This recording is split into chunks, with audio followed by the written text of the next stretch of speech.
Professor अखिल स्वामी साहब, अब जरा एक चीज ये बताइए भाई, ये मीटा हो चाहे गूगल हो, ये तो शुद्ध रूप से एक एक बिजनेस मॉडल है, लेकिन किसी भी बिजनेस मॉडल का एक मॉरलिटी भी होती है। आप गोली तो बेच सकते हैं, आप हथियार बेच सकते हैं, लेकिन ये थोड़ी होता है कि हथियार बेच के आप अब ये सिखाने लगे कि कैसे जाके लूटपाट करो, कैसे, उसमें आप पार्टी नहीं हो सकते। अभी क्या हो रहा है कि ये मीटा और गूगल या जो भी इस तरह के सोशल मीडिया प्लेटफॉर्म्स हैं, वो बिल्कुल सामने सामने है, उसमें कोई नहीं, इसमें एक नहीं 50 स्टोरीज आई हैं कि कैसे वो सरकार के प्रेशर में आके अपने व्यावसायिक फायदों के लिए वो, और जो ज्यादा मुश्किल बात है वो कम्युनल, जिसको हम लोग कह रहे हैं ना कि कम्युनल हार्मनी जो हमारी, उसको डिस्टर्ब करते हैं, और दूसरा हमारे लोकतंत्र इससे खतरे में है। मैं थोड़ा इस पे आपसे समझना चाहूंगा कि वो तो अपने व्यवसायिक फायदे के लिए कुछ भी करने लगेंगे, लेकिन इसको कैसे, इसको रोकने का आखिर उपाय क्या होगा? देखिए आनंद जी, मेरे ख्याल से 2014 के बाद मोरालिटी की बात करना मेरे ख्याल से व्यर्थ है। अब ये जो व्यावसायिक एजेंसीज हैं जो अपने फायदे के लिए भारत सरकार के हितों को साधने के लिए एक प्रकार से समझौता कर चुकी हैं, क्योंकि ये देखिए हम लोगों का सबका अपने खुद के अनुभव हैं, चाहे फेसबुक हो, चाहे ट्विटर हो, चाहे व्हाट्सएप हो। हम लोग कोई भी शिकायत करते हैं, सुनवाई नहीं होती है। 15-20 बार तो मेरा भी अकाउंट बैन हो चुका है, जबकि हम केवल देश को जोड़ने की बात करते हैं, धार्मिक संवाद की बात करते हैं, आपसी सद्भाव की बात करते हैं, लेकिन जिनकी हम शिकायत आते हैं उसके खिलाफ कोई कार्रवाई नहीं होती। इसका मतलब यह है कि ये जो एक व्यावसायिक हित हैं और जो सरकार की नीति है उसके बीच में अंतर संबंध है। खैर, आप देखिए जब महाभारत का युद्ध हो रहा था तो उस समय आप देखिए जिस प्रकार से दुर्योधन की जंघाएं वीक हैं, ये भगवान कृष्ण ने भीमसेन को इशारा किया था और ये बताया था कि अगर ये जंघाओं को चीर देंगे तो ये धराशायी हो जाएगा, हताहत हो जाएगा, और वही भीमसेन ने किया, दुर्योधन मारा गया। उसी प्रकार से रावण को जब बताया विभीषण ने, तो मैं ये जानना चाहता हूं, शायद आपको पता हो, आत्मजीत सिंह को पता हो, मुझे लगता है कि बीजेपी के ही 1 या 2 नंबर तो नहीं, लेकिन तीसरे चौथे पांचवें नंबर के नेताओं ने ये इंडिया अलायंस को बता दिया है कि रावण की नाभि के अंदर वो है, अमृत है, और वहीं बाण चलाइए तो हताहत हो जाएगा। इनकी जो आपने आज शीर्षक दिया ब्रह्मास्त्र, यही इनके शक्ति का केंद्र है। और लेकिन अगर ये देखिए, धार्मिक विद्वेष फैलाना कानूनी संज्ञेय अपराध है, और ये बात विदेशी संस्थाओं को समझनी चाहिए कि जब ये सत्ता बदलेगी उसके बाद ये भी प्रोसिक्यूट होंगे और ये भी जेल जाने की स्थिति में आ जाएंगे। इसलिए जो हमारे देश के लोग देश के अंदर धार्मिक विद्वेष फैलाने का प्रयास कर रहे हैं, और आपने कहा ये हिंदुत्व की भावना को भड़काते हैं, ये हिंदुत्व की भावना को नहीं भड़काते, ये देश में गृह युद्ध कराना चाहते हैं, ये देश को तोड़ने की बात करना चाहते हैं। ये हिंदुत्व नहीं है, क्योंकि हिंदुत्व नहीं है जो बीजेपी वाले करते हैं या शाखा वाले करते हैं, ये देश को तोड़ने की बात करते हैं। जो हिंदुत्व की बात करते हैं वो हम करते हैं। जो असली हिंदू धर्म है, जो सनातन धर्म है, उसकी व्याख्या हम जानते हैं, हम मानते हैं, इसलिए हम जानते हैं क्या है। तो वास्तविकता में ये देश को टुकड़े टुकड़े करने वाले लोग हैं, देश को तोड़ रहे हैं।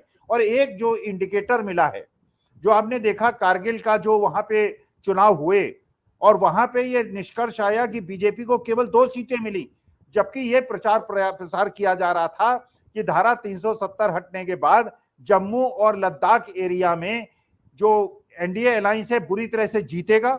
और आप जानते हैं कि लद्दाख क्षेत्र में जो मेंबर ऑफ पार्लियामेंट हैं वो बीजेपी के हैं, और उस स्थिति में 99% सीटें नेशनल कॉन्फ्रेंस को मिलना और कांग्रेस को मिलना, और बीजेपी को मात्र 2 सीटें मिलना, और अधिकांश सीटों में उनकी जमानत जब्त हो जाने का मतलब यह है कि भारतीय मानस इस चीज को समझता है, समझ गया है कि ये देश को तोड़ने वाले हैं, ये हिंदुत्व की भावना कोई संचार नहीं करते। और यही चीज 2023 के विधानसभा चुनाव में होगी, 2024 में होगी। ये इंडिया अलायंस ने बहुत अच्छा किया, सामूहिक रूप से पत्र लिखा, और मैं तो ये भी अपील करूंगा कि जब आपकी सत्ता आए तो जिन लोगों ने भी फेसबुक पे या ट्विटर पे इस प्रकार के धार्मिक विद्वेष की भावनाएं फैलाई हैं, इनको प्रोसिक्यूट किया जाए, इनको जेल के अंदर भेजा जाए। और जिन्होंने देश को तोड़ने का प्रयास किया है, क्योंकि भारत माता को तोड़ने वालों को हम सहन, आनंद जी, नहीं कर सकते। जी जी। प्रोफेसर स्वामी, एक जल्दी से आपसे पूछ लें। एक तो मुझे ऐसा लगता है कि एक हमारे दर्शक ने दो बहुत अच्छी बातें कही, और उसी पे मैं जो इन्होंने बात की, उन्होंने एक तो ये कहा है कि नेतन्याहू का या इजराइल का जो अभी हुआ है, ये वहां का पुलवामा और बालाकोट है, 1 साल के अंदर चुनाव होने हैं, कहीं ना कहीं नेतन्याहू जी का एक एक टैक्टिकल सपोर्ट है, और क्योंकि मुसाद और जिसकी डींगे हाँकते हैं कि भाई ऐसा है, उसके रहते हुए अगर ये हुआ है तो ये वहां का पुलवामा और बालाकोट है। एक तो ये ऑब्जर्वेशन है। दूसरा, एक हमारे दर्शक का एक इंपॉर्टेंट ऑब्जर्वेशन, और मैं उस पर आपसे टिप्पणी, उनका कहना है कि ये न्यूट्रल होने का टाइम नहीं है। जिस समय जहां देश का लोकतंत्र अगर खतरे में है, हम अगर जिसको भी ये लगता है कि इस समय देश की चीजें कॉम्प्रोमाइज हो रही हैं, इंस्टीट्यूशंस कॉम्प्रोमाइज हो रहे हैं, दिक्कतें हैं, तो इस समय आपको साइड लेनी होगी। आप ये नहीं कह सकते कि नहीं मैं तो तटस्थ हूं। तो मैं इस पे भी आपकी एक टिप्पणी चाहूंगा कि इजराइल के उसमें हमसे, मतलब ठीक है, हम जितना बड़ा उसको बना रहे हैं, जितना बड़ा कह रहे हैं, उसके उसकी उतनी अहमियत है कि नहीं, और दूसरा, ये न्यूट्रल होने का टाइम नहीं है। नहीं, देखिए आनंद जी, जो भारत की राजनीतिक परिस्थिति है उसमें तटस्थ होने की तो आवश्यकता नहीं है, इससे तो मैं सहमत हूं। हमें साइड लेनी पड़ेगी, चाहे हम लोकतंत्र के हत्यारों के साथ, गोडसे वाले समर्थकों के साथ खड़े हो जाएं, या गांधी समर्थकों और लोकतंत्र को बचाने वाली शक्तियों, यहां तो मैं सहमत हूं। लेकिन अगर उनका संदर्भ इजराइल और नहीं नहीं, फिलिस्तीन उनका के बीच इंटरनल, में है। नहीं नहीं, हाँ, इंटरनल से संबंध, इंटरनल से है, जो हाँ, देश के इंटरनल अंदर हो रहा है। इंटरनल में तो देखिए, इस समय तटस्थ रहने का कोई मतलब नहीं है।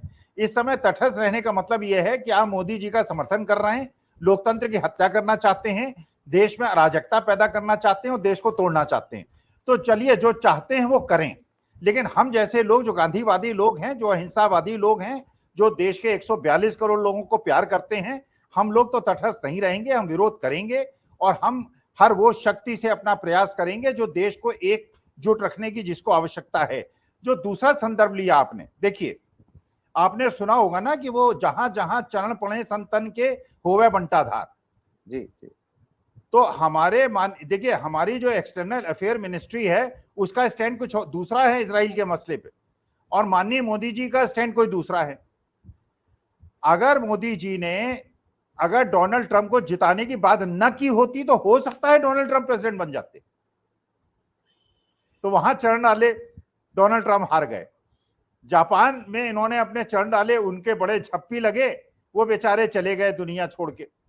उधर नवाज शरीफ के झप्पी लगे और उनके यहाँ बिरयानी खाने चले गए, वो बेचारे चुनाव हार गए। खैर चलिए, बाद में फिर ये गठबंधन सरकार बनी। एक चीनी राष्ट्रपति हैं जो मेरे ख्याल से उससे बड़े वायरस हैं, उन पे कोई असर नहीं हुआ। लेकिन जहां जहां चरण पड़े होवे बंटाधार।